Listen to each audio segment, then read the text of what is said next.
Professionally प्राणी healer हूँ। आज मैं इंडस वीवा के अमेजिंग प्रोडक्ट आई पल्स का रिजल्ट आपके सामने लेके आई हूँ। आप प्लीज इनसे ही सुनिए, इन्होंने क्या कौन से तकलीफ से बाहर आके इन्होंने कैसे कोरोना जैसे एक महामारी बीमारी से बच के इससे फाइट करके इनको कैसे अमेजिंग रिजल्ट मिला है। तो मैं यहाँ आमंत्रित करती हूँ इनको कि ये अपने मुंह से इनका रिजल्ट बताएं।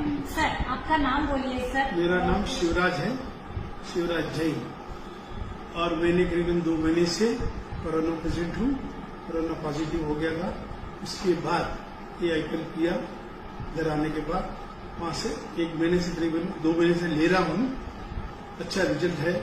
खांसी की थोड़ी सी खांसी होती है, बाकी सब रिजल्ट अच्छा है। करीबन 80 to 85% अभी अच्छा रिजल्ट आ गया है।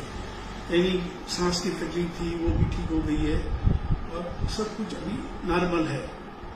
और ये आईपीएल से बहुत अच्छा लग रहा है। दर्शकों को से क्या बोलना चाहेंगे सर आप आईपीएल लीजिए, आईपीएल अच्छा है, इसमें कोई धोखाधड़ी नहीं है।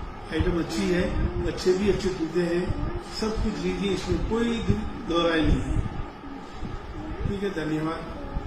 Thank you sir, thank you very much. Madam आप कुछ बोलना चाहेंगे हमारे इंडस वीवा के आईपीएल प्रोडक्ट के बारे में? प्रोडक्ट तो बहुत ही अच्छा है। मेरे को भी 3 साल से खांसी बहुत थी, अभी मैं 3 साल से मैं पी ही रही हूँ, लेकिन बहुत अच्छा रिजल्ट है। अभी मेरे को 2 साल से खांसी बिल्कुल नहीं है, एकदम ठीक हुई। हमारा ईमान भी पीता है, ये भी पीता है। मेरे बेटा मैं भी एप्पल पीता हूँ और मैं स्ट्रॉन्ग मैं स्ट्रॉन्ग बनता हूँ। और डॉक्टर ने मेरे दादू को ठीक किया और आईपीएल ने भी ठीक किया। दादू को शक्ति दिया आईपीएल और बहुत अच्छा है इसका taste. Thank you very much.